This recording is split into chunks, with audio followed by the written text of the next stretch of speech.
out at your 1,100, whatever the case may be. We have 300 and something more to go. But I have a pretty extensive, non-comprehensive list. So, fix the mic. They're shutting her off. Just amazing.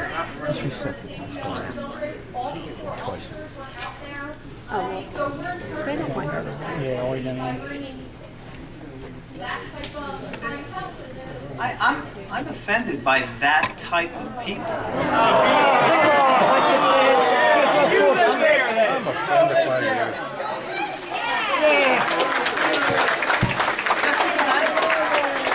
Just because I don't have money? We're the criminals? Folks, please, Dan, please, hold on.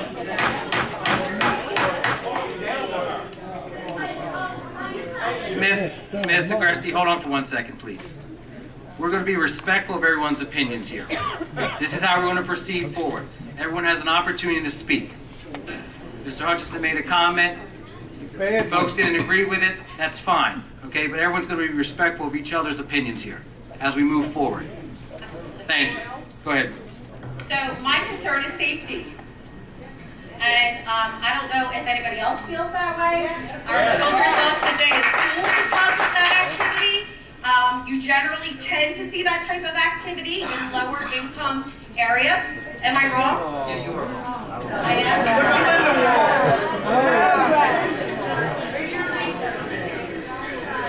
That's what you have to say. I may not agree with how she's saying it, but I agree with her premise of it. Excuse me, folks. Yeah. Up here, Mr. Agresti, you have to address us. Okay, sorry. So I just wanted to just go over some of the places that are within the area that have heavily policed activity. So, La Cascada, that was supposed to be a nice area at one time. It no longer is. Are you telling me there's not a lot of police activity there in Millbridge? Was in Nigeria. Apartments? So I'm not involved with the police blotter. I don't employ our police officers there. You should be. You should be. Ms. Agresti. So my concern is, what are we bringing into the Suggestion to township? move the venue? Ms. Agresti, Housing is exactly like that, like you said, to Sorry, I'm just help standing. families it's okay. pick up and move forward. However, what generally happens to all these local apartments that initially that was for, and what happened? there are affordable housing. That are run down, no one, the upkeep is not there. I'm going to explain to you how affordable housing came about.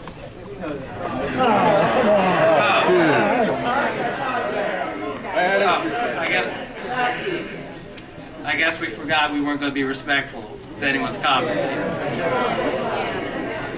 I can go.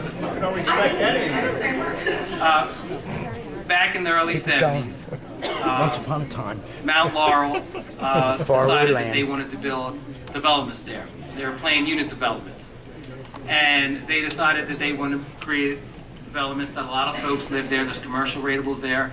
And there was a group of individuals that lived in Mount Laurel that they felt that their homes were dilapidated. And they told those individuals that you had to move, but you could buy one of these planned unit developments. These individuals were the African American community in Mount Laurel. And they fought back against Mount Laurel, and they said, listen, we want an opportunity to live here as well. And that's how we have the Mount Laurel Doctrine and the Mount Laurel Decision, to provide low and moderate income housing for individuals. Now, this law was built to help, and you mentioned that we have police officers here, to help police officers when they first start out, to help teachers, store clerks, the senior citizen, the veterans, and I know we have veterans in this room, the cafeteria workers working in Gloucester Township Public Schools, the widow who has maybe 3 children, that they all meet low and moderate affordable housing. The student that graduates from a college or university who has their first job that makes less than $46,000 a year is part of low and affordable moderate housing. So when comments are made about them people, those people, and they, those are code words for something else. And I think that we're better than that. Because there are some shifty people in other neighborhoods through our community. Not just in apartments. And I'm sure there are people here that once in their life, that they came from the city, they lived in Camden, they lived in an apartment, and they moved here for a better life. These are individuals that also, Melissa, may I finish? These are individuals that also want to have a better life as well. So this development, and it's in a perfect world, we wouldn't have this apartment complex there. We have an agreement with the fair share housing that we have to move forward with. But these 11 units, if you go in there, are you going to know the Smith family's affordable housing unit? Is there going to be a big old, W over their head that they're on welfare or their social services? No, you're not going to know that. So some of the comments, when they say they, them, and those, some of the people here, and I hope that some of the people in the audience take offense to it. Because I'll tell you this, and I shared this at our last council meeting. My father died when I was 13 years old. Had a grocery store. My mother was a widow with 3 children in 1986. And she couldn't make more than $6,000 a year because she received Social Security benefits. Myrna Mercado would be in affordable housing. I would have been in affordable housing. But we had a home. We were fortunate to have a home, and she still resides in that home. But she's been retired for years. Social Security is going to run out eventually for her, and she's going to have to sell her home in Swedesboro where we grew up. But Myrna Mercado's never hurt a person in her life. She put 3 kids through college, law school, and graduate school. There are individuals that do live in affordable housing, that do provide and make contributions to our community. They're not individuals that are robbing people or sticking people up or raping people. So let's stay away from that. Let's have a discussion about what this is. But you are discussing situations where those types of families move in, like you said, they're a widow. Yes, I do agree with you. However, So let's not generalize things. they're afraid. Do you think they're going to willingly want to move into La Cascada? Or eventually, because we see history repeats itself. Like I said, with Millbridge, high police activity, the ShopRite on Laurel Hill Plaza. Unfortunately, it's true. Again, activity, right? That's the sad part. Again, so my point being is that there's no deterring. You have no control. You don't know if that wonderful family that you speak of is going to walk in there either. I have to say something. Oh, good. When we begin to say those people and they people, many of Here we go. us, or people in our families, are 1 or 2 paychecks away from being those people. Absolutely. Many people who are suffering.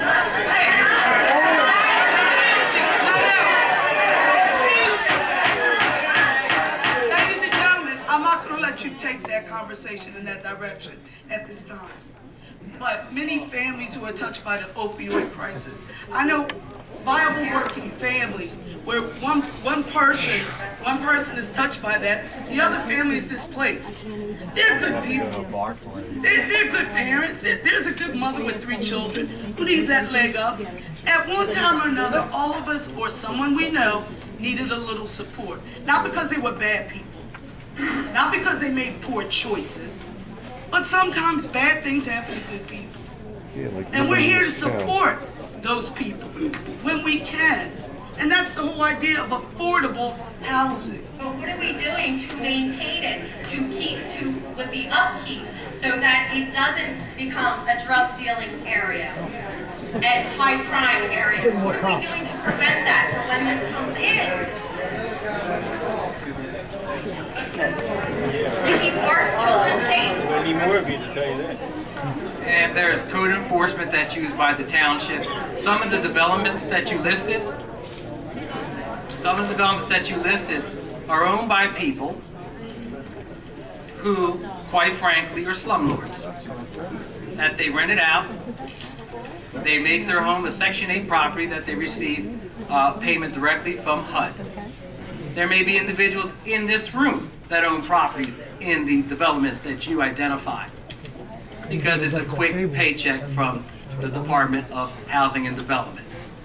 So, what parameters or what we can do to make sure that these developments don't fall upon it, code enforcement, to make sure when this developer goes to the planning board that his feet are held to the fire, about the units, the size of them, the buffer from if there's from the historic farm, that they adhere to it, that there's shrubbery, that there's sidewalks, that egress and ingress, that they have to meet certain requirements when it comes to transportation as far as what type of impact it would have on traffic studies there. They have to provide that all at the planning board meeting. So when he moves forward with this project, if we move forward with it, and he moves forward with this project, those are the things that he has to provide at a planning board meeting.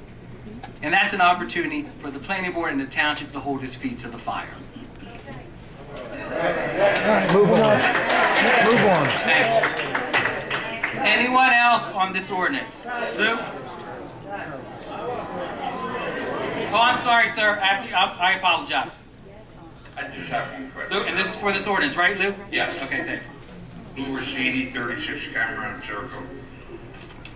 I just have one question. The woman back here that was up a little while ago asked a question, and I would like, is the council willing to take a motion tonight to table this? Don't touch it, Lou, the mic. You're going to, all right. I don't need a mic. Will the council be willing to take a motion tonight to table this until the next meeting with a bigger venue? I will vote no on that motion to table if somebody makes it.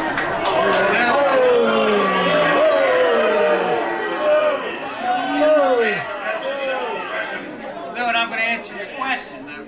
I would like to hear more comments, and then we'll move forward with whether we're going to move forward. There'll be a motion to accept it or not accept it or to table it. Okay? But I would like to hear more. All right. All right. Thank you, Don't Lou. get any answers. No. Thank you. Sir?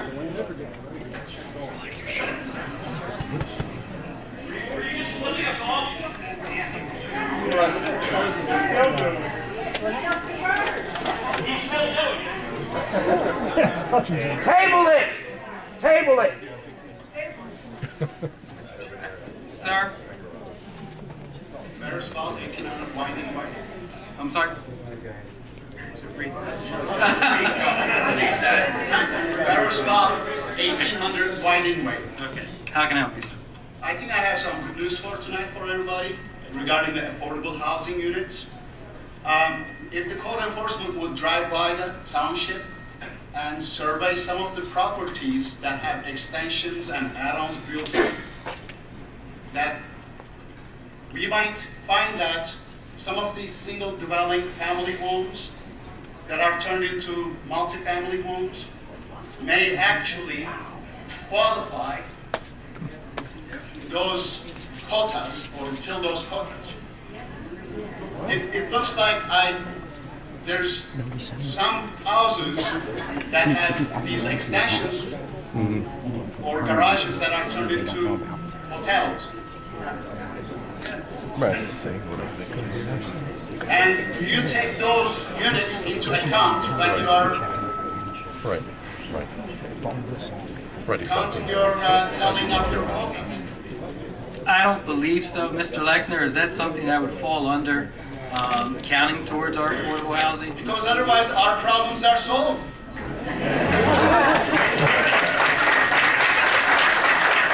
Time to move on. Is there anyone else on this ordinance? You walked away, sir. Mr. Lechner, would you like to answer that? Still have to have those people.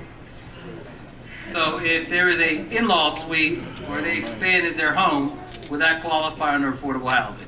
Only if it's deed restricted for affordable housing for 30 years. If you're talking about people doing work without permits, you can call the construction office and we'll send an inspector. So then that answer is, that would be a no. That's correct. Thank you. Miss, in the back with the water bottle. Table it. Pick it up. Nice. Hello. So I am not concerned with the low income part of this, but I will tell you that I drive that way to work every day. and traffic is already horrific. So when the first planning meeting occurred, I timed my commute, and it was like 24 minutes, and I sat through the light 6 times, right there by the writing. I drove by today, and it occurred to me that if there's an apartment complex there with children in it, they're not going to bust them, correct? Yeah, if they're, Bust them across one street? They're gonna if do a they're bridge. children, yes. So for K through 5 and K through 8, they're gonna bust them. You have people that live across the street from Glen Landing that are not permitted to walk across the street, they have to take the bus. Well, that's good, because I the crossing over there. My other question is that we ran across an article, old as it may be, from maybe 2006 about the affordable housing, where Mount Laurel was able to take some property by eminent domain. They did have to pay market fair price for something. In order to keep that space, open space, and again, I'm not opposed to the low income housing at all, just there, just that location there. Okay. I think what is added to some of the early morning traffic there is the Laurel Road construction that's being done by South Jersey Gas. But even it got worse. It got worse. It got worse, but even prior to that, Even prior to that, it's a problem. And Tuesday is the absolute worst. Tomorrow it's going to rain, snow, mixture of both. I would love it. Everybody got out there. At the same time, schools letting in or letting out, either one of those schools over there, and trying to drive from Shoes Landing Road to Summerdale Road, or God forbid the Black Horse Nightmare. I work in West Hampton. I sometimes have to drive to the Deptford Mall to go down Cleveland Road to cut through Montague to get on the turnpike. It takes me longer to get to the turnpike than I'm on the turnpike for. Traffic's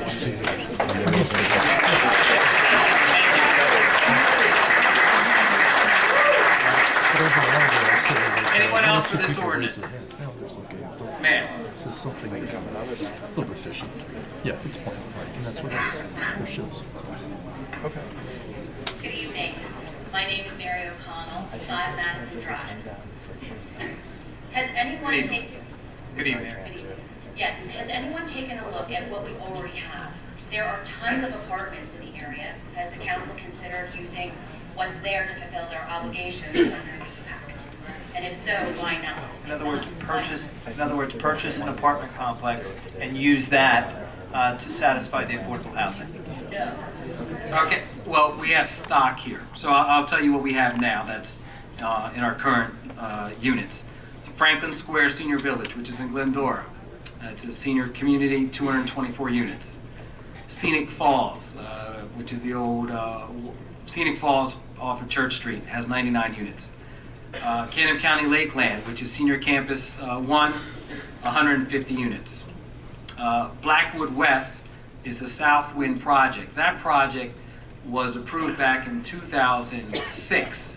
It's behind the, if you're familiar with Skeeters and Walgreens, that was supposed to be a development, about 500 units. It's going to be Valley Brook-S type development.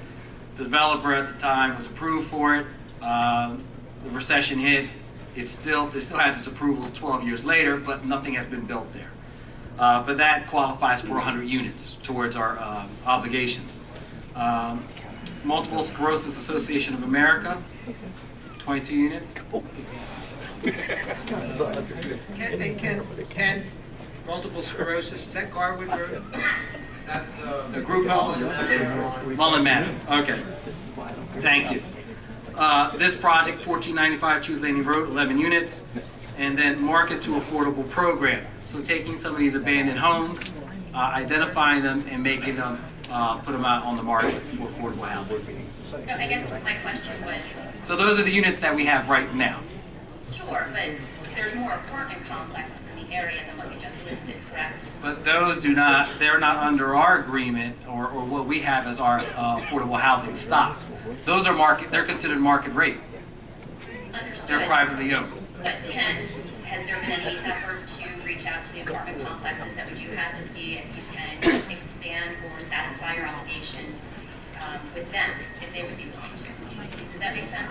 They would have to be restricted for a certain, as Mr. Lechner said, when the gentleman asked about housing, including houses that have been expanded, they would have to be restricted for 30 years for affordable housing. been any traffic studies done as to how this complex would affect Shoes Landing Road? During the planning board process, when this developer comes and moves forward with this project, he has to provide, the developer has to provide traffic studies for that area. Has the traffic study from the colony been looked at by the council and considered? That traffic studies are provided to the planning board. That was approved. Mr. Lechner, can you comment on that? The colony, when that was approved and the impact on traffic? I'd have to research to get the exact date, but I do recall there was a traffic study.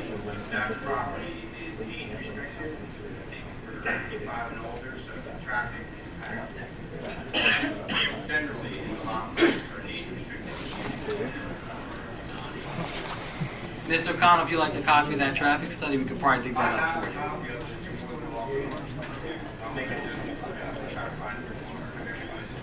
Yes, thank you. Thank you, Mr. Lechner. Thank you. All right, thank you. Ms. Carr. Sir, you'll be after Ms. Carr. I see your hand back there with the sweater.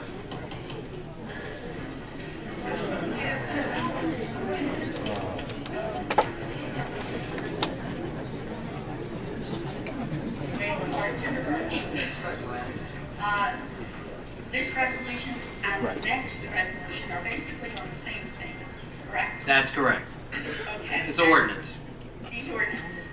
And during the conversations, you had mentioned that you had negotiated with the contractor, with the builder. The township, yes. The way I perceive And through with fair share housing. all right, the way I read it was you're going to vote and you're going to vote yes. We've asked you to table it to consider it some more, and you've kind of said no. So am I to understand that when you vote on this, it'll be yes, and then you'll go to the next one and it'll be yes again? This is a public hearing. Are you just giving us a soapbox to talk on? That's it. That's it.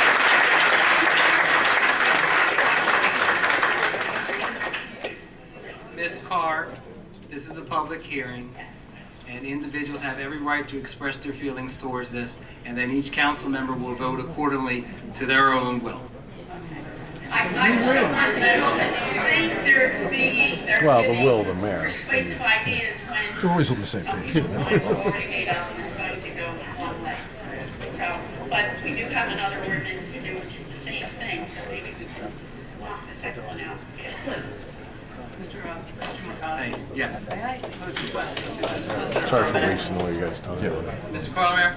Mr. Carlemere, I've never seen If a dissenting vote. this does not get approved this evening, what impact does that have on our settlement with fair share housing?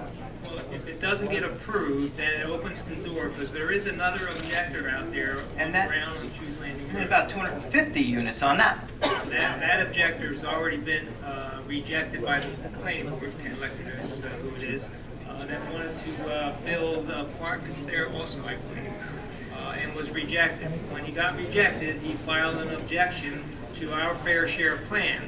And as I read his objection through his attorney, that he's proposing full low-income housing on the site that he has selected. So if we go back to court, and I'm just going to tell council, if we go back to court, if we've represented to the court and everyone signed off on what our settlement agreement is, that includes this 11 units, if we go back and say we're now off the table with this settlement, it opens the door for this other developer to say, see, they didn't realistically meet their obligation.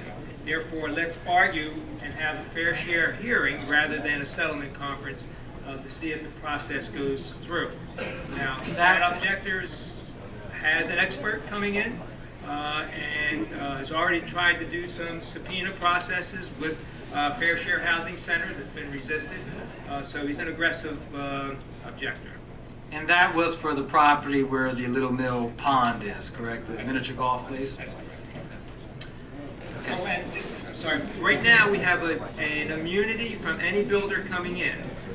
And we have stood the course with that since we filed our declaratory action in July of 2015, because there has been, builders have been that have tried to initiate intervention in the action, but we have a builder's remedy, and we have continually had that renewed up until our hearing for our fair share obligation, which is coming up in May.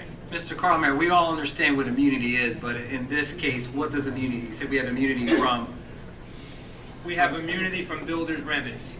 The builder can't Meaning come, that? they can't come in and force zoning on the township in any place that they own ground. And because of this particular agreement, that's why we have immunity. That's correct. And the courts have been favorable by granting us on every extension we've had to continue our immunity, and it's in keeping with the Supreme Court action. Sir? I have a question, not connected to the ordinance, it's just for taxes. Is it okay, I can come right now? Sir, we have to finish this ordinance. We still have a public hearing. Is there anyone else for the public hearing on this ordinance? We have a lady here that would like to speak on it.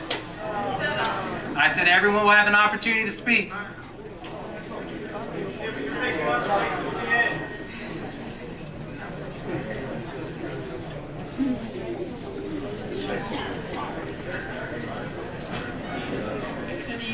Good evening, ma'am. My name is Debbie Sua, and I have a comment, and then I have a question. Good evening, Debbie. My comment is Ms. Sue, I'm sorry to interrupt you. We need your address for the record. 12 Sumter Court in Glen Oaks. Okay. Not everyone, but I would say most of the majority of the people in this room tonight are not against fair housing to establish a better their lives. I personally am very much for that. My question is, if the person that owns this property now, and everything is passed, and everything is approved, and then 18 months or 2 years before he starts the development, if his company goes belly up because of the economy going to the toilet, what are you guys' backup plan? Do you have a backup plan for some in a case like that? Yes, we do. Mr. Carlmayer? There are constant checks and balances where the municipality has to continually make applications back to the court to report how we're meeting our realistic plan. So if something falls apart, such as this building, and decides he's not going to build, not feasible, then the township has to readjust its plan and go back to the court and say, well, the 11 units we were proposing here will now be proposed at another location. So we have ability to constantly go back to the court to double check and change if things happen. Right, so there's two things. As long as he owns it and it stays in good financial stead, and it is all passed, it will be built.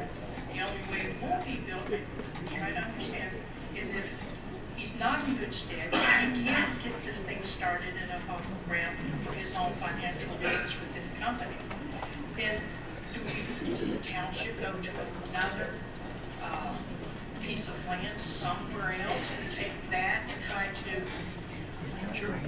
We will reach out to our professional, which is probably some of you folks met, Steve Right, Bach. so that's why I think most people would really like the board to consider not shooting down this project, but simply take it to an area where it is not as congested and would be a hardship on the community. That's all. Thank you. Thank you very much.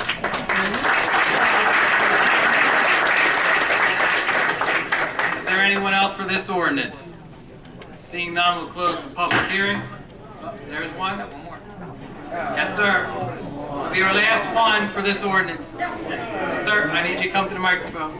Has anybody looked at a parcel of ground that's Blackwood's Point, and I think it's Lakewood Road, where AP Construction's at, and there's a little mini mall over there, car wash, it's all commercial. I don't think why don't you use that parcel of ground? What's wrong with that parcel? That parcel of land is privately owned, sir. So Oh, there was a sale sign on that about a year ago. it's privately owned. It's not the township's property. So you want us to negotiate with another private property owner to move this property there? Sorry, is that correct, sir? Okay. All right, that will close the public hearing. Entertain a motion. I'll make the motion. Thank you, Mr. Hutchinson. Is there a second? I'll second. Thank you, Mr. Mignon. Roll call. Yes. Yes. Yes. And this is where democracy dies. Excuse me, Mr. Hay. Yes. Mr. Mercado? Yes. No, that was the public hearing. That was the public hearing for that ordinance. Now we have another ordinance. 0-18-05, ordinance of the Township of Gloucester, County of Camden, State of New Jersey, amending ordinance 0-0-0-0303, land development to amend the zoning map for tax blocks 8401, lot 1202, along Chews Landing Road. This is where we have reviewed and accepted the recommendation of the planning board and determined it's the best interest of the township to adopt an inclusionary affordable apartment overlay district in accordance with the requirements of the settlement agreement of litigation with the Fair Housing Center. We'll now open up a public hearing for this ordinance. Anyone wishing to speak on this ordinance, please raise your hand. Okay? Seeing none, we'll close the hearing on this ordinance. I entertain a motion. I'll make that motion. Is there a second? I'll second. Thank you. On the question. Roll call, please. Yes. Yes. Yes. Yes. Mr. Mercado? Yes.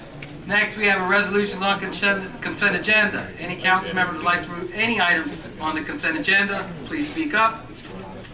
Hearing none, I entertain a motion to accept the consent agenda as presented. I'll make that motion. Thank you, Mr. Hutchinson. Thank you, Mrs. Winters. On the question. Roll call, please. Yes. Yes. Yes. Which is luck. Yes. Yes. We did receive some GTE Gov access. For those who've never been in our meetings, you can send email questions to council, and they are read here at the meetings, and we try to respond to them. I understand this comes from Henry DeSanti of 7 Christian Drive, Sicklerville, New Jersey. Question for council. I understand there was a no-bid contract for a roof on one of our schools. My question is, I'd like to know why something that expensive for $42 million was not put out to bid. I also understand that the school has solar panels that need to be removed before the roof is repaired. My question is, why were solar panels installed on a roof that would need repairing or replacement soon after the solar panels were installed? I have solar panels and my roof was inspected prior to installation to ensure that it was in good condition prior to panel installation. In response to Mr. DeSanti, this is a school board question that should be addressed to the school board. Oh, wow. Folks, I have no jurisdiction over the school board. This is the Board of Education. I call bull. Next question. This is from Glenn Gibbons from 7 St. James Court, Blackwood, New Jersey. Question for council. Can you please advise why the council leaders have not been listed on the town's website since early January? Thank you. Madam Clerk, would you like to address that? Yes. I took the position in February, and it was a transition that happened rather quickly at the most crucial time of year during licensing, during a lot of different things that go on in the office. And a lot of things such as this subject matter take time to do precisely so that there are not missing things that are important to everyone, the residents, council. So it has taken a little bit of extra time, but they will be done and complete within the next few weeks. And we have it moved as quickly as possible, but again, the township clerk retired, and I took over. I was her deputy for 18 years, and that's where we are. So they will be done as quickly as possible. You can always view the meetings on our website in the video archive. You can watch the entire meeting through that. So you can fast forward through the meetings, you can do whatever you'd like to do, but the meeting minutes will be done in a timely fashion in the next couple of months. Thank you, Madam Clerk. Our next email is from Ryan Baines of 19 Eaton Circle, Laurel Springs, New Jersey. I was told when the premium outlets was being built that there was promising things coming because of it, and it would bring entertainment and nice restaurants to our community. What is the progress with the entertainment and nice restaurants for our community? The parcel of land that is owned there by the premium outlets, that's private property. They are out actively trying to encourage different type of eateries for that particular area. Mr. Lechner, do you want to add anything to that? Has anything come to your department regarding permits? Not at the outlets. Not at the outlets? Okay. And our next question from Ryan Baines, 19 Eaton Circle, Laurel Springs, New Jersey. What benefits as taxpayers do we get from allowing low-income apartments to be built close to our neighborhoods with the drugs, crime, and filth they bring with the majority of the people living there that just don't care? I'll address that directly to Mr. Baines. With that, we'll open up the second public portion. Anyone wishing to speak may speak. There is a 5-minute limit. We will be using the clock. Anyone wishing...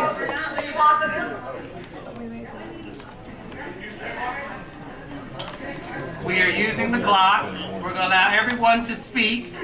You have 5 minutes to address council. Ma'am.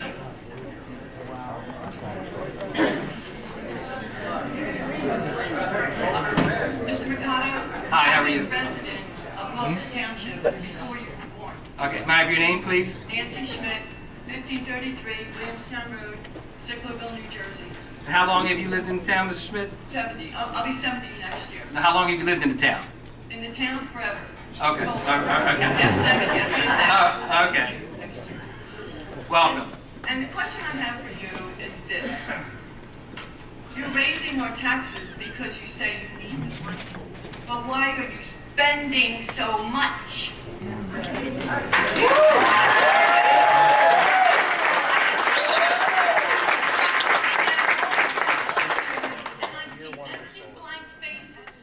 Never feeling sorry for the people in the audience, like myself and my husband, who are seniors, and now the taxes are more than our mortgage payment on our home. Okay? How are you saving money? That is my question for you. How are we saving money? Because you have all these social programs. We don't need all these entertainment by Gloucester Township. You're not being paid for social activities. And all the people that run them, you just keep letting it grow and grow and grow. Like it's a party, we'll have this, and it's all... Look, I'm not against that with the kids, but I'm like a senior. I've never been to a senior center. I don't play pinochle. How much money does that cost for seniors to get on that damn bus, bring them in, and maybe have 10 people in the center? They would do fine at home playing with their neighbors. Ms. Schmidt? Perhaps that was sarcasm, Ms. Schmidt, but there are people, senior citizens in this room, that do utilize those services, that do utilize the bus that takes them for shopping. But it's not... That do utilize the senior citizen center. Ms. Schmidt, may I finish? I'll stop the clock, please. We do have senior citizens that do take advantage of the programs that we provide here. Okay, that's not the important question. That's not the important question? Okay. What are you doing? So, if I just want to recap, so last council meeting, the budget was introduced at a 7.9-cent increase. So for the average assessed home, this is the average assessed home, is total tax is $7,798.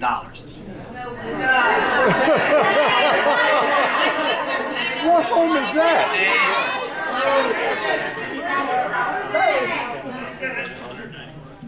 That's assessed, that's for a home that's assessed at, that's a home that's assessed at $195,000.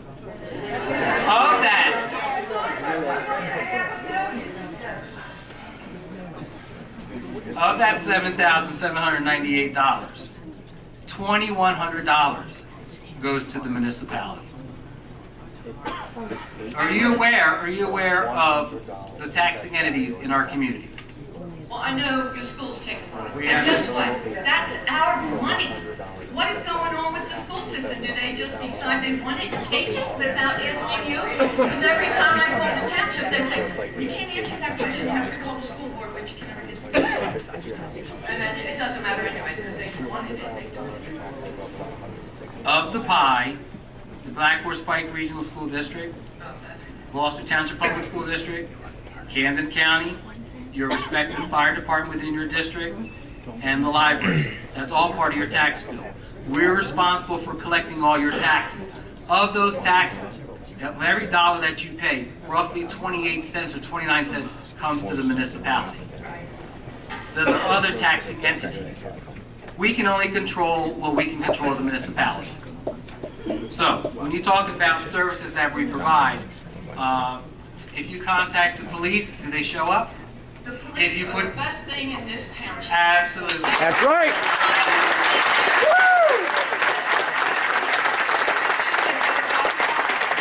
I can't believe you voted the police like without a Absolutely. contract. And in the past, and since 2010, the crime rate has gone down 35%. We provide them the resources that are part of this budget to enable them to do their job. But the largest part of the budget, though, is school, correct? If you put your trap up, yes, the two school districts. But if you, We need to come back so people don't have to pay more. well, Ms. Schmidt, that's a conversation you have to have with the two local school districts. We don't. Now, Ms. Schmidt, we do not control the school board. That's a separate entity. Oh, I don't think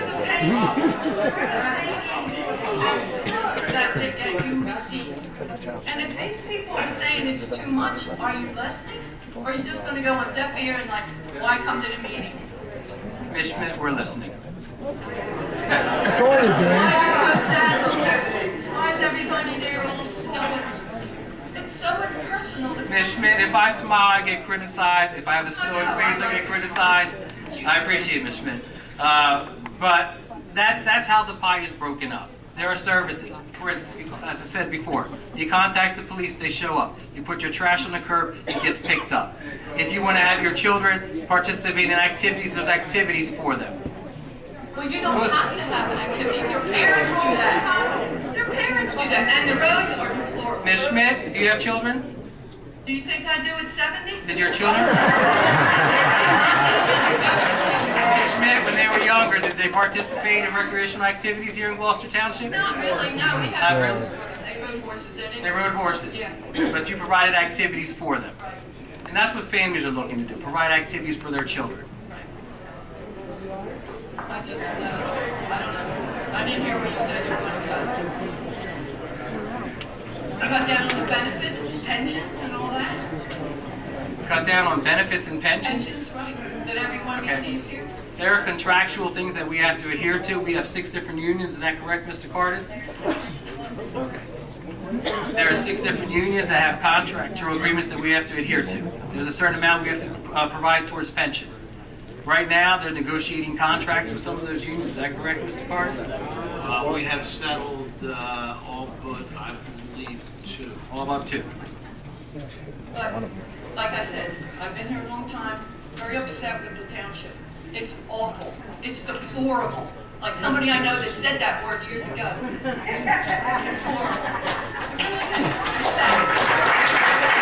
Thank you, Mr. Nick. Bob?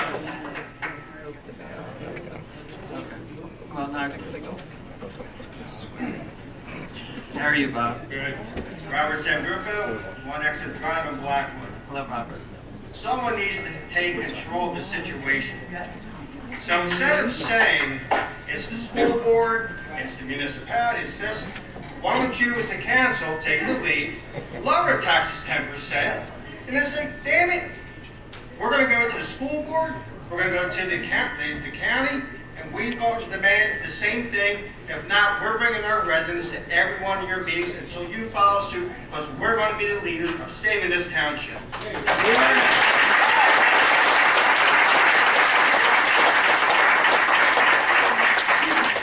Somebody, and somebody has to be you. I know people in this township, I'm getting nervous because they're getting ready to lose their houses and they're friends of mine. Somebody has to do something. I'm very fortunate. I can afford it. Barely, but I can afford it. But I don't want to see my friends leave. I can't retire in this state, but I can at least live here for the next 15 or 12 years until I retire. Take the lead and and show us you care. Someone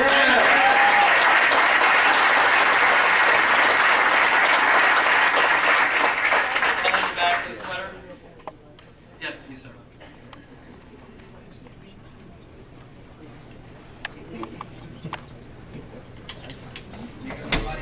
Thank you for your time, everybody. Thank you. My name is Paul James Singh, resident of 6 Eric Court, Sacreville, Gloucester Township. I'm here to just ask a quick question, as I'm very new. I've been in the township for 4 years, bought a new house. When I moved in, I was paying like $8,000. I'm 37 years old, proud U.S. citizen, love New Jersey and love Gloucester Township very much.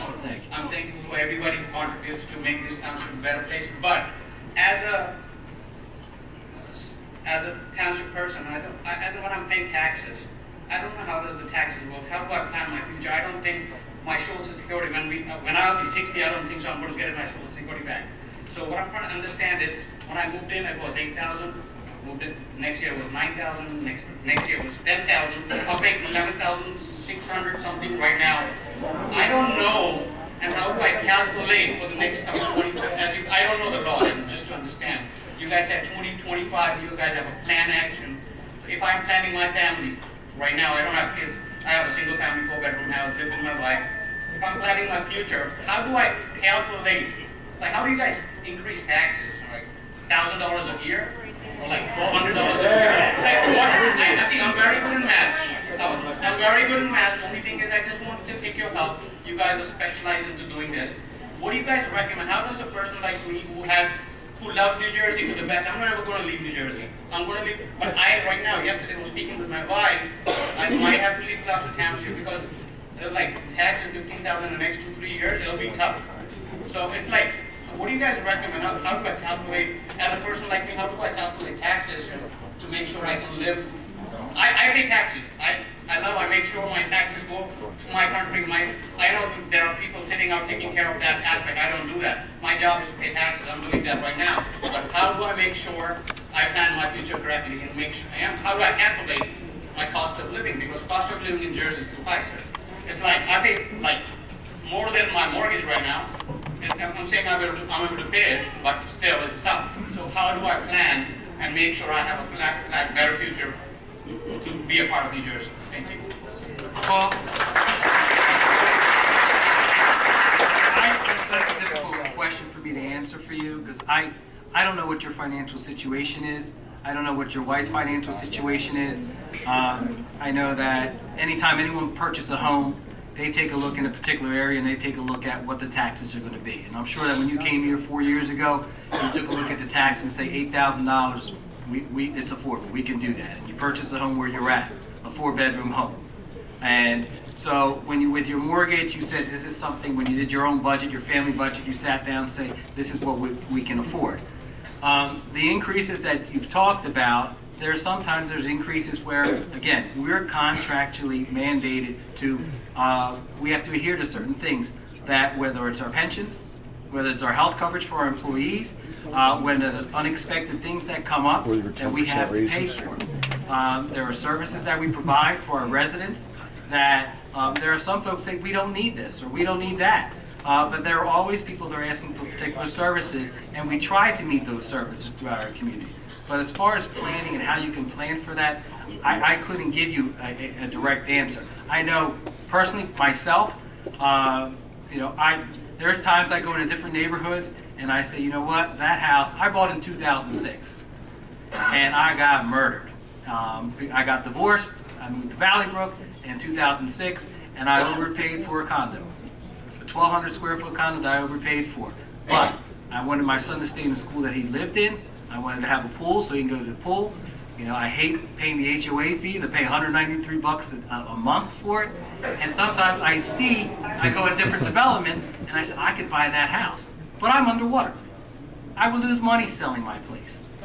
And so that's, when I take a look at it, okay, I know where I am right now, I can afford my mortgage. I can afford to pay my taxes. And I'm in that particular situation. But there's sometimes I think, you know what? I want a bigger yard.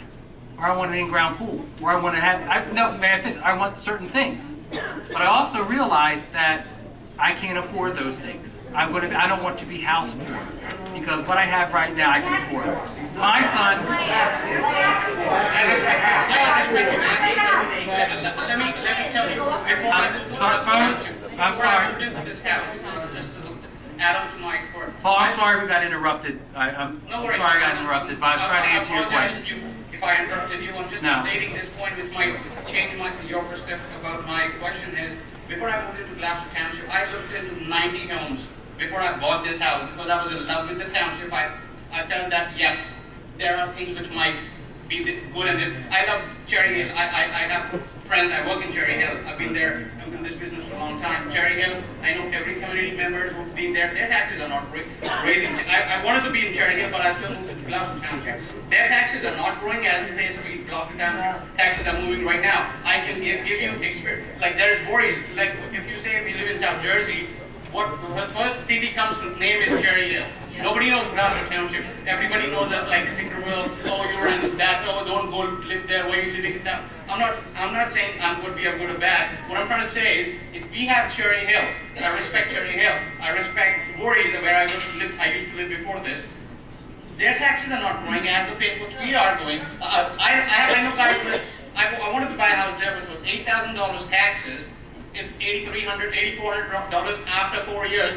My taxes from $8,000 something has been to $11,000 something, like $4,000 increase. I say, I'm not saying I can't pay for it, but how do you guys calculate, or how does a citizen of Gloucester Township calculate, despite his or she is a senior citizen or age of my bracket, or somebody who has been, working hard to get that money, because money doesn't come easy, You guys know it.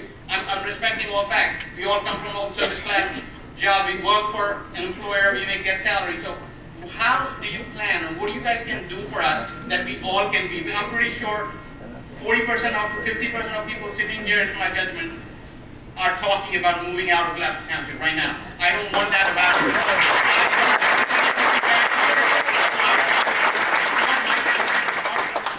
It's our township. We have to be back here. But what can be done? You guys are running at the show right now. So what do you guys recommend can be done that we all stay back, have a better future? I respect our cops, I respect our firefighters, I respect the teachers, and every student. I'm not counteracting what can be done in the education. It's not your job, it's not my job. There are people working out for it. But how we all stay back in our township. You heard the lady, she was here 70 years. Somebody's here 40 years, and they're about to walk out of the township. So you guys have to do something for sure. So see if you can. It's a respectful, humble request which I want to have in front of you all, that please make sure that don't lose people that quick. They're leaving out. Okay. Thank you. Thank you, Paul. I appreciate it.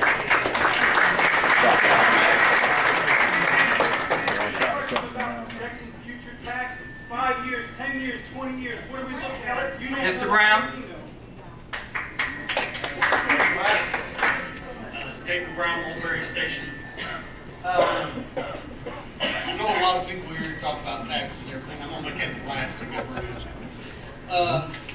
You said that y'all really can't do anything about it, and y'all just do what y'all can. Y'all can't do anything about the schools and all that. But yet every time there's election, it's team mayor, and that's for the schools and for this board and council. So you might say you don't have a word in it, but y'all do, because y'all work with the man who's in charge of the whole township.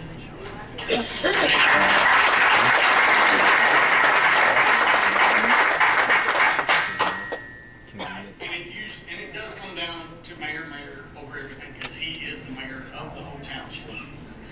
Y'all are just a part of it. When I first moved here 6.5 years ago, there was a lot of issues that I'm not going to bring up again, because that's old business. But I bought a house here, and I was paying $6,800 property tax. Of course, the first few years we didn't have a tax increase. It's because we had 11% the year before I moved here. But and then y'all came out. The mayor was running for election. He said we haven't had a property tax increase in 4 years. Well, the following year after he got elected, it was at 8.3. Then we had a 0. Then we had 11.3. Then we had a 0. It was election year. Now we're here again, and we're looking at another 8%. So, I mean, I know one guy asked earlier, it was supposed to be on a cap of 2% per year. I don't know. I studied math in college, but I don't see how that works. I did have a question on the fire department with our commissioners there. You've got 5 commissioners in every fire district. How many councilmen we have that cover those fire districts? I have no councilman here that lives in not the area that I live in. But I've got 5 commissioners for the fire district.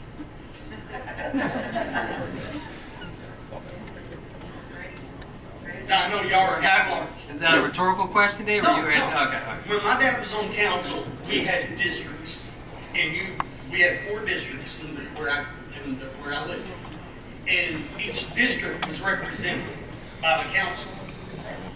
And here we don't have it; everything's at large, but we are represented by fire commissioners. We've got 4 times as many fire commissioners as we do council people. I know that needs to be looked at, bringing into one fire department, just like other townships around us. We'll save $300,000 just in what we pay our fire commissioners.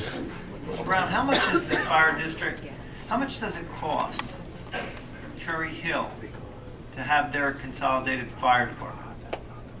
No, but just curious. How condescending are you, dude?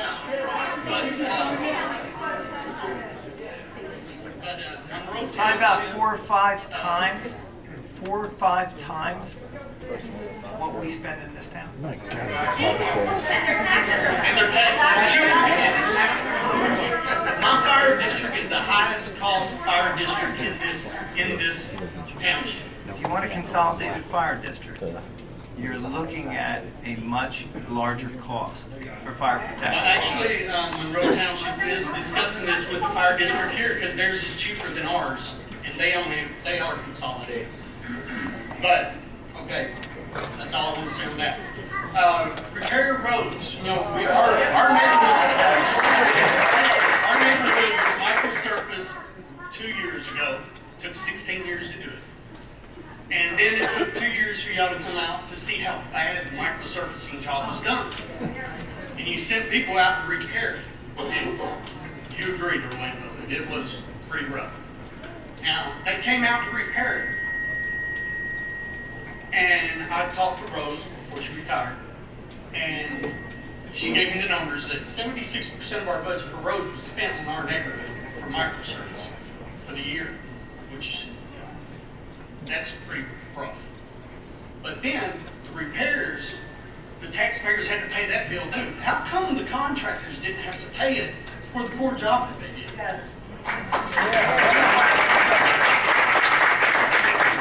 Amy, I recall you asked this question before. I guess you should tell the whole story because your roads did get fixed. You did contact me. You did leave a voicemail message for me. You did text me. You did take a ride with Mr. Hutchinson and took a look at all of the roads in your particular neighborhood, and they were addressed. Yes, but what I'm saying is, why did we have to pay to repair them when they should have paid to fix their poor job?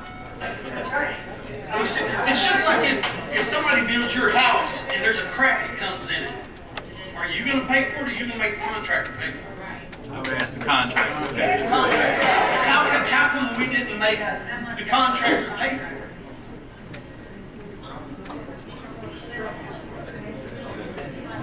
I'm sorry. Why didn't we make the contractor pay for that instead of charging the For the taxpayer? microsurfacing or the original? Because you had asked for the original contractor for us to go after, and that was... No. Actually, it was paid to the township 16 years before. Exactly. And it took 16 years for y'all to come out with microservice. So it never really got repaired. It just got a Band-Aid put on it. But the question was, after they put the Band-Aid on it, and that they had the cracks on it, they had to come and seal the cracks and all that, we as the taxpayers had to pay to get them to come out and fix the poor job they did. Why did they not get charged for a poor job to come out and fix it? I can look into that for you, Mr. Brown. All right, thanks. And as for Before taxes, you go further, Tony's our engineer. Tony, how long does a microsurfacing of a particular street last? a couple of years. Okay, well, 6 months after it happened is when I started calling about the cracks in the road. 6 months. It took 2 years to get somebody to come out and look at it. So if it was supposed to live for 5 years, it's only been 3 years now. We even have more cracks now than we did when they came out and repaired them last year. But I can honestly say our roads are a whole lot better than a lot of the roads in the township. But if you keep allowing contractors to not do it correctly and then charging us to make them do it correctly, all that's doing is raising our taxes.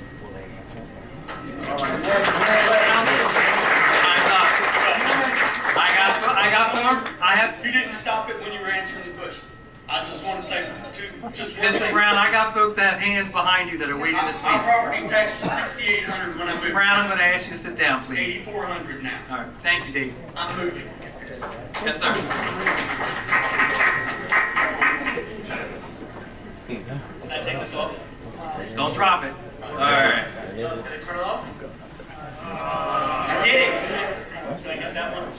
Sir, you know what? If those mics, if you come close, they pick up the mics there. Can everybody hear me? Yeah. We'll lean into this. Why don't we pull the mic towards you? You know what? Move the mic towards the table. You're part of our AV staff. Okay. All right, here we go. Let's try this. I hope not.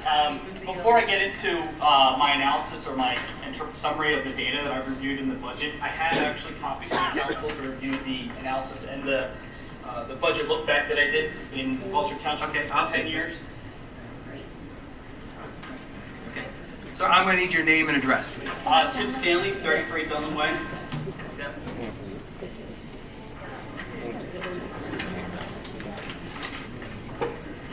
So just to give you some background before my time starts, I created this budget really because it's a part of my background to understand.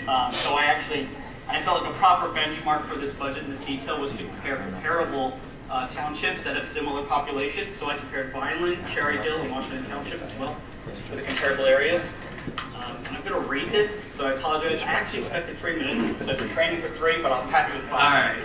So I was born and raised here, and I'm now a homeowner, raising 4 children in Gloucester Township. I was educated in the Gloucester Township school system and Rutgers University. I met my wife 8 houses down from my childhood home, which I now live in. With my accounting, audit, and budgeting experience, I spent a lot of time reviewing the budget, 30 hours. I went to provide some insight into the areas where I thought it was encouraging to see, and I think people should really understand this information. Increased revenue generated from this year's tax abatement was $600,000. So the tax outlets are creating more revenue for our budget. It translates into about 75% increase. Other expenses decreased $304,000, which is the biggest decrease in 9 years. Fees and permits revenue increased by $285,000. Few areas of concern.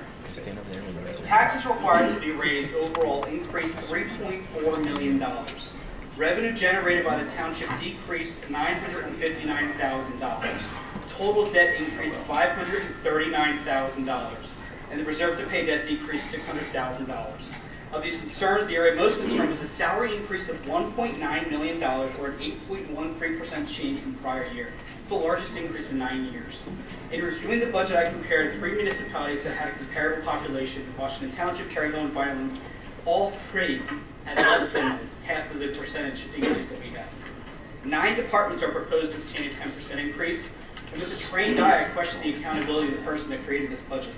I generate projected budgets for my organization, and there's always a form of methodology that increases salary by a percentage raise as well as any benefit increase. When I read the Gloucester Township budget, almost all of the salary numbers were rounded, and that never happens. At Deloitte, we called this fuzzy data.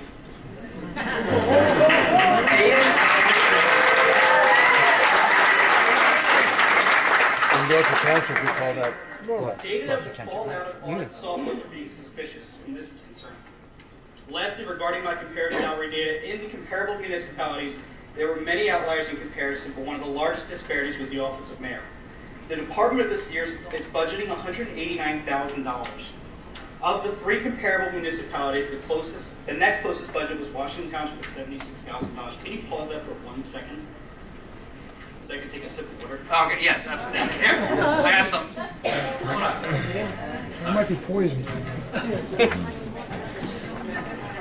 Thank you, sorry. So my question is, how can other, you don't have to answer this, but this is kind of the general question. How can other municipalities operate on a budget of $113,000 less than we can?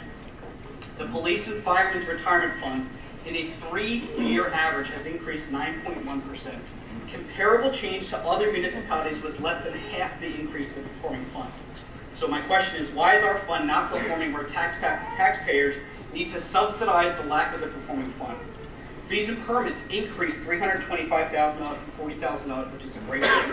However, when I compare the municipalities, those other municipalities have increased or have that line item generating revenue of $1 million a year for the last 4 years.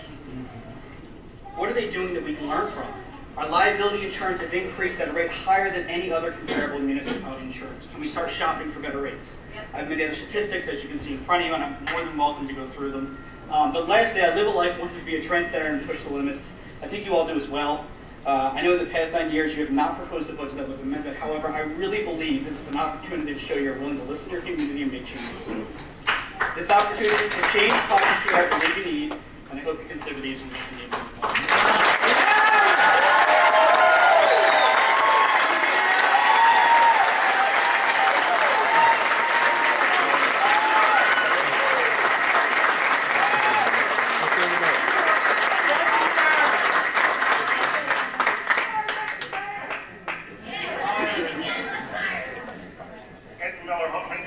Anthony, how are you today? There you go. You mentioned the tax increase of tripling the fire tax and whatnot. I just want to make it aware, this township is 95% volunteers. The fire department is volunteers. We do it for free. Okay? By you raising taxes, you're hurting the volunteers. Because we need to go out and get part-time jobs.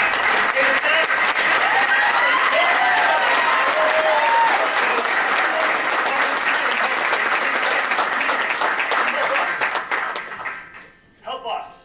That's all I got. Thank you, Anthony.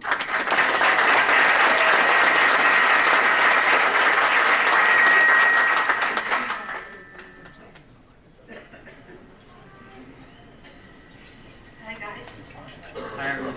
I'm Karen Dieterly, 71 Sturbridge Drive in Ariel. Hi, Karen, how are you today? Hey, I came over here 36 years ago to a new home that we had built with me and my husband in 1982. I live in the Sturbridge Oaks development of the section of Ariel. I raised 2 wonderful children, ages 30 and 26. They went through daycare, kindergarten, all the camp programs, the rec center. They played Timber Creek football, cheerleading, made many great friends. I'm upset that the taxes are going up. And I'm upset for the same passion that you have when you speak about your mother and your brothers. And your answer was you want a better life. If you look around at all these people, they're not kids. They're not 30. They're not even 40. They're at the end of their working years. Bags under their eyes. I'd like to be at the end of my working years. Gray hair, and we're exhausted. The policemen, their eyes are bleeding and they're going like this because they've had to stand. They're the most hardworking people in our community.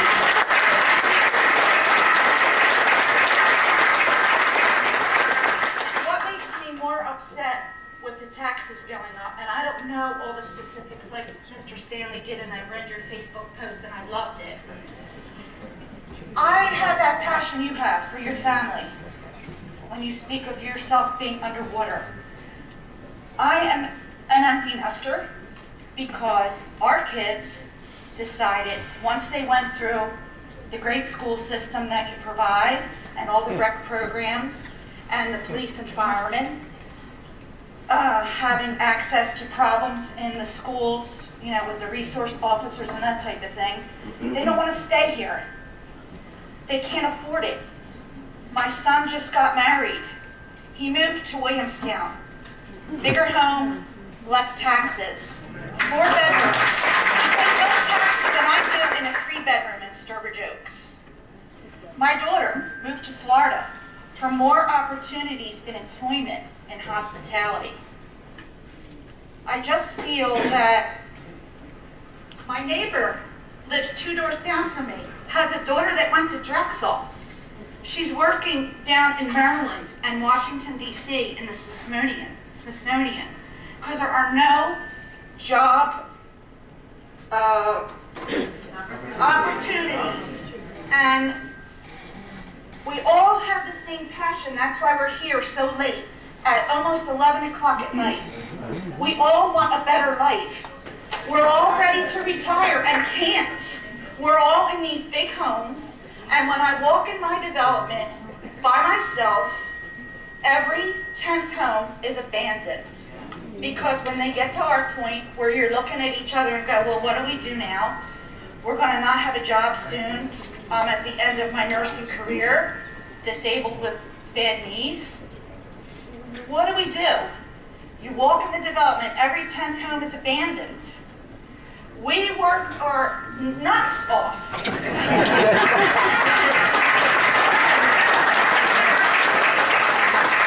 put mulch around our flower beds, to try and do everything on our own because we can't afford to have landscapers come in. So we make a project every Saturday and Sunday to make our home beautiful, so when you go by, it's like, oh, look at that nice house. 36 years in trying to have a better life and living my dream. We're hardworking people. We're all blue collar. And I feel like if you guys, I feel like this is just a force to be reckoned with. And I feel like no matter what anybody says, whether Mr. Stanley does 10 more analysis, how many policemen are here, how many folks are here, it's falling on deaf ears. But I want you to go back and think of your mom and your brothers and how hard your mother struggled. And we are your mother. All these are moms. All moms. Kids of this whole beautiful community. They're ripping up our streets and throwing black tar down in front of our homes and never coming back to resurface anything. You can't get up our development without having something wrong with your wheel of your car afterwards. I'm just asking. There's a list that goes on and on. What we thought was living the dream and a better life, we're taking 10 steps back. And I'm only asking you, and to look around. You don't see any kids here because we are your future right now. We are what you have to work with. We are talented people, hardworking people that could help you if you would let us. That's it.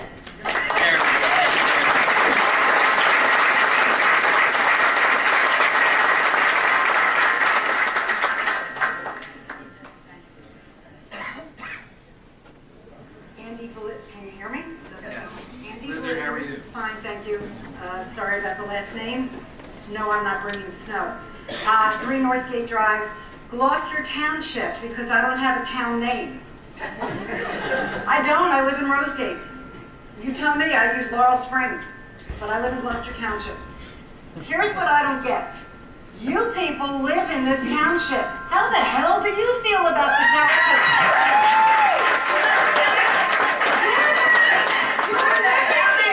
And you're sitting there with these blank looks like, oh gee, really?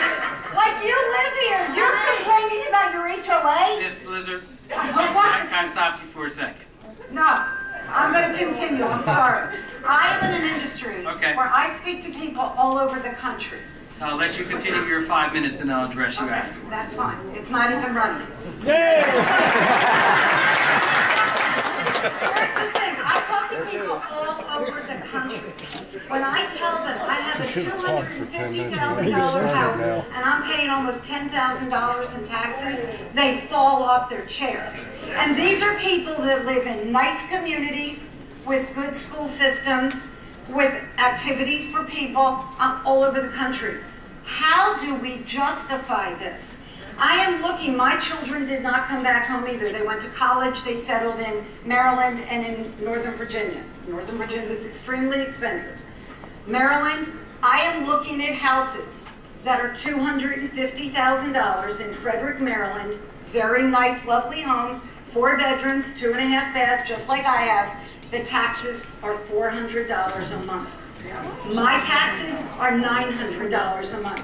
What is Gloucester Township doing that's giving me so much more than Frederick, Maryland, which is a very lovely community with outstanding schools?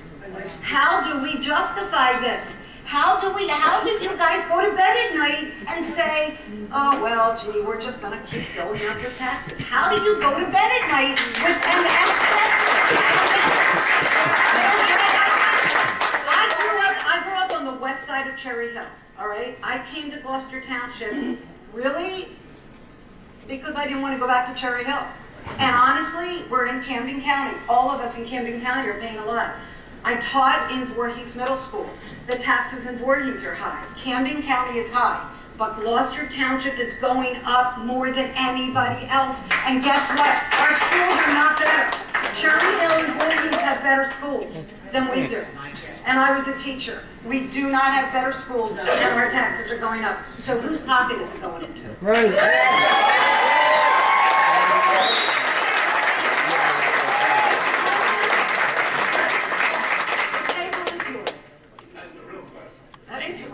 That's the question.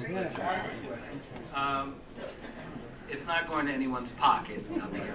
Exactly. Because people have gotten salary increases and I didn't. My taxes went up, I didn't get a salary increase. But I understand the mayor did. What was his salary? No, let's dispel that. What was his salary increase? I don't know, but I've heard from other people, $45,000. Incorrect. $52,000. It's remained at $52,000 since 2009. Each council member here, there has not been an increase of council. I make $8,200. Ms. Trotto makes $8,100. Everyone else makes $8,000. They have not gone up since 2006. You don't raise our salary.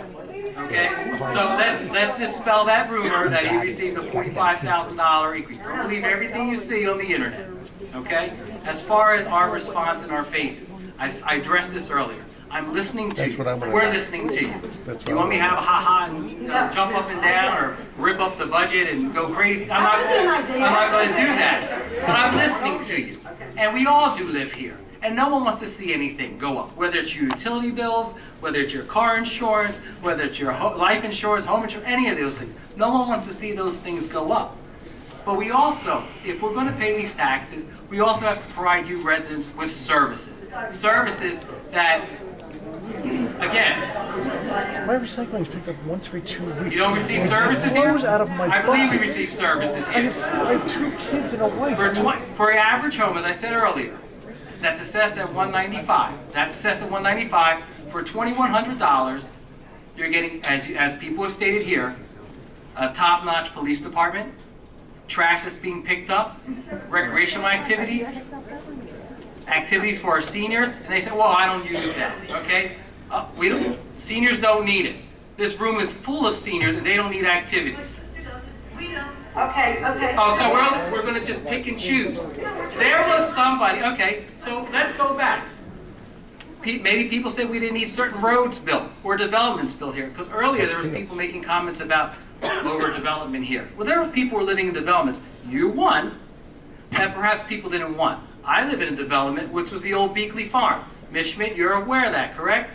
Okay, and I imagine there was folks, that people who live in Valley Brook, 1,300 units, that people did not want that development. We built roads for the future. We build buildings for the future. These are things that we're planning for. We were chastised. I go back to our capital budget. We were chastised a few years ago, and perhaps most of you remember, when we bought the Bearcat for our police department. Remember the Bearcat? Everyone called it the tank. What was that used on January 9th? That was used once. It saved the lives of our officers. the people that you stated earlier as the best police department that we have. It's the best thing in our town. But we were vilified because we planned for that. We're providing our individuals resources, our employees resources that they can use. These are the services. So when you say whose pocket's going into, Ms. Blizzard, you've been here before. We've had conversations before. Yes, we've had conversations before. But that intimates that perhaps these individuals up here are not on the up and up. And you question our credibility. And I appreciate what you're saying. And that's something I would never do to you, Ms. Blizzard. I don't know. Here's the thing I don't understand. This is my question. I hear you. What is yes, it? a tax increase stinks. We all can agree upon that. Is that correct? There's no need to have personal attacks upon anyone up here. I'm not. I asked a question. You asked whose pocket is it going into. Because here's my Ms. question. Blizzard, as an educator, you knew what you were saying. Well, actually, I've been out of education a long time and I'm in sales, okay? So here's the thing. Sales? Here's my question, okay? Because in sales, you ask questions, all right? Why are our taxes higher, so much higher, when everybody's doing the same services? Gloucester County has the same, you're not giving us any extra services than Gloucester County has in Washington Township. You're not doing anything different than what they do in Brainerd, Minnesota, when I talk to my customers out there, and they sit here and their taxes are not. Why is it in Delaware you can have a 4-bedroom house and have all these services and pay $2,000 a year? What is it? Where? You've got to ask yourself, where is it going? What is it that you're giving us that's so superior that to justify our taxes? Because I don't see it, and that's what everybody's saying to you. So I'm not saying you're pocketing the money. I'm asking, where is it going? All right? And I don't have kids in the school anymore. Can I address that? But there was someone who paid for your kids when you sent your kids to school. But they're not anymore, and my taxes went up. Yes. But no one paid for your children when they were in school. Correct? Why so much? The question, you're not answering the question. Why so much? That's the question. Why so much? We live in the state of New Jersey. That's the first thing. Washington Township. We're in Camden County. Okay, we're in Camden County. We're a growing community. We have close to 70,000 residents. We're the third largest municipality south of Trenton. And nobody knows where we are. Nobody knows Gloucester Township. When we brand the town, there's people that say, why are we wasting our money on Gloucester Township signs? I understand that, yep. People want to be known by their neighborhood. So those are some of the responses I have. Mr. Carr, you want to add? Mr. Carr works on our budget. He's our business administrator. What contributes to an increased budget? So much. The key is the word so much. That's the key word. What is it that we have that's so much better than everybody else?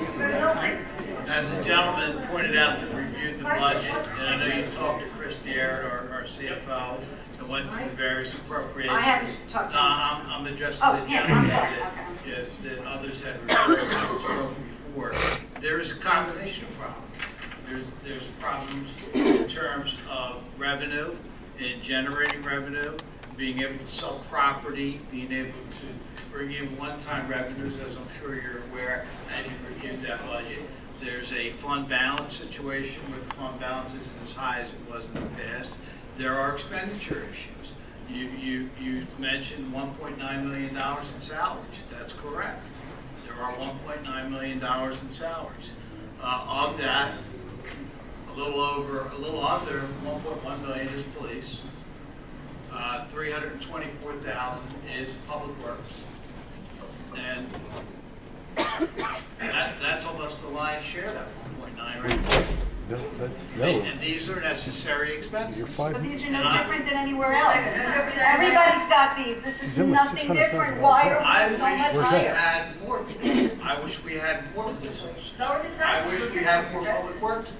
And again, people are leaving and not coming because it's too expensive. I would not want to see a reduction. This is a growing community. Oh my God.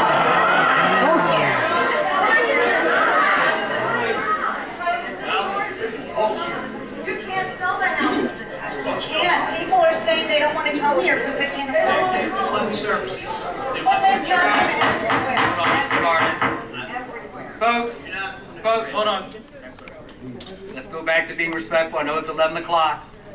Mr. Carson's responding to Ms. Blizzard's question, and then Ms. Blizzard, then we have to bring some other folks that have been raising their hands.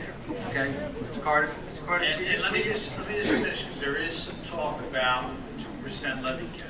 And I heard it earlier in the meeting. How can you have a 2% levy cap, or how can you have a 2.5% COLA rate that could be adjusted, which we do, because then we're able to bank the COLA, which is the appropriations. We can go to 3.5%.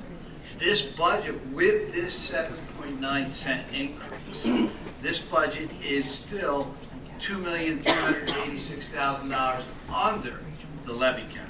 Just to be clear, we're not at the levy cap. It could have been worse. It could have been. Oh, thank you. Can I finish? The appropriation side is $1,292,000 under the 3.5% COLA. So we are doing what we can to control costs. We're self-insured on our health insurance. We just got whacked with a big bill from pensions. Unfortunately, a lot of it was under the police side. We went up about $400,000 in pension costs. And trash, we went out for bid for that. We combined with Cherry Hill, cooperative purchasing agreement to try to save money. We are looking at shared services. We are trying to control costs. And I appreciate that, thank you, and thank you for that breakdown. I guess I'm going to go back to the same question again. Everybody's got the same issues in every township and every county. Why are ours so much out of skew from everybody else's? I heard Cherry Hill mentioned before, Yeah. and I just went through and looked at Cherry Hill's tax, and it's right where ours is. So I don't know who's getting that information. And let me finish. I heard about the mayor's office, and I will tell you this: the number in the mayor's office was 188. The number in the mayor's office in Cherry Hill is 229,000.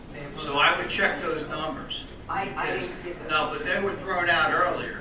Why is our mayor's office higher than any other one? And you know what? You have to make a comparison to Cherry Hill, because those are like to like. That's apples to apples. That's not. You have to look at those sizes. There is no one else around us that is our size. You can make that comparison. Office of Mayor, $45,000. I'm sorry? Office of Mayor, Cherry Hill, $45,000. I would go back and look at those again, because there's a chief of staff, there's a public relations specialist, there's an assistant to the mayor. You want me to read those numbers to you? Tom, Mr. Stanley, you had your opportunity already. Ms. Blizzard, are you done with your questions? I don't think I've had my questions answered, but thank you for your information. You're welcome. But I still do not understand why our taxes are so out of skew compared to other areas. That has not been You have to addressed. look at the rest of Camden County. Well, let's take it out of Camden County and go to Gloucester County and Burlington County. Because you know why? You have a statewide problem. You have a statewide problem. And until the state of New Jersey stops us relying on property taxes to balance budgets, it's not going to change. It's the problem of the state of New Jersey, and they're not changing how we do this. And you know what? They set these formulas up. They tell us how to calculate the levy cap, how to calculate the appropriation cap. It's by formula. We plug numbers in. That's where we get our figures from.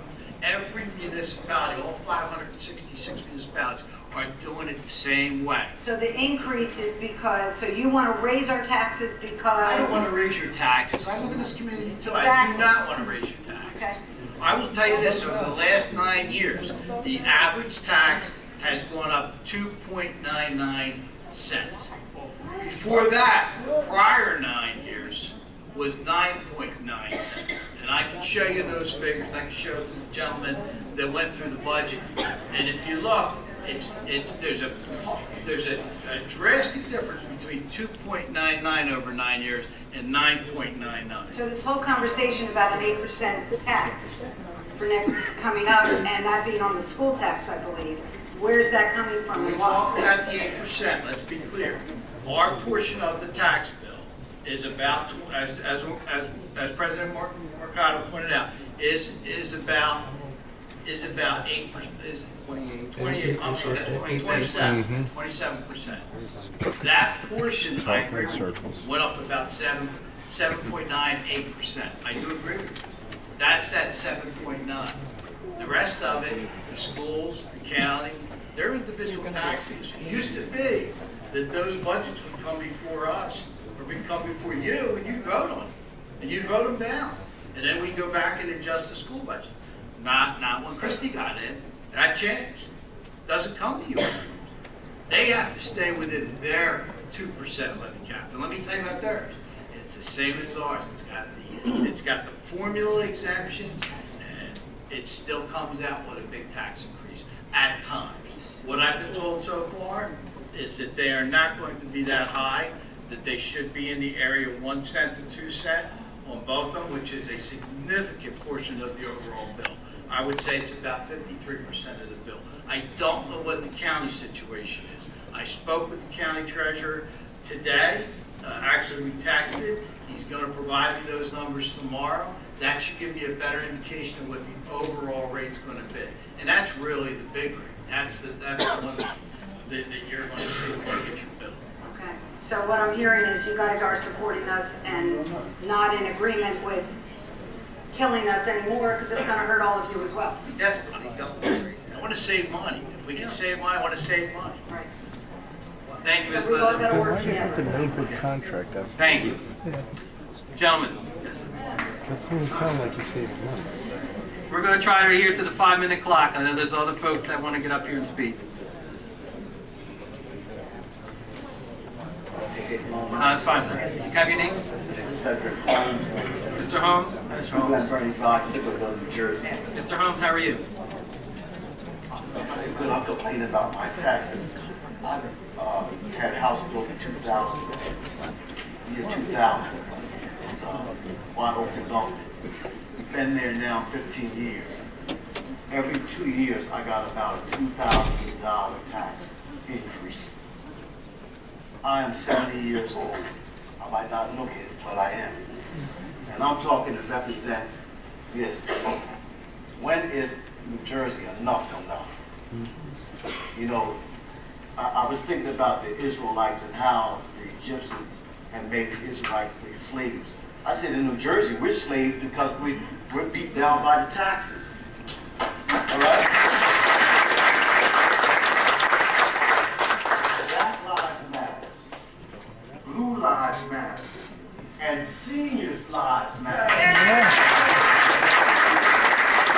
I asked the question, and this gentleman here, this is the first time I've been to any kind of meeting since I've been here, but this gentleman here said something about they could only do so much because of New Jersey and the governor's office. So my question is, if we're wasting time trying to complain about our taxes, maybe we're complaining to the wrong people. Maybe we need to get on a bus and go to upstate New Jersey and complain to the governor's office. Because I went to different mayors and something, they tell me their hands are tied when it comes to the property taxes. We can't fix them, we can't change them. So we're speaking and we're staying here all this time trying to complain, and some of you ain't hearing us. It's a joke they talk about when you get to be a senior, you have trouble hearing. Well, I think some of y'all seniors now. You be like, people are talking to you about it, you're not hearing us. You're not hearing how we're toiling and working. And when you get to a senior, I pay taxes for my kids to go to school, fine. I pay for new schools to be built since I came here. But when is enough enough? When can you? How much more can you expect? They say, okay, Mr. Holmes, we're going to freeze your taxes. Give us a call. When you get 70, we'll freeze your taxes. Called them up, I'm 70 years old, and guess what they told me? Mr. Holmes, you make too much money. That's right. Can't freeze your taxes, you make too much money. Well, what am I supposed to do? I worked 25 years for the Department of Corrections, retired correction officer, thank the state.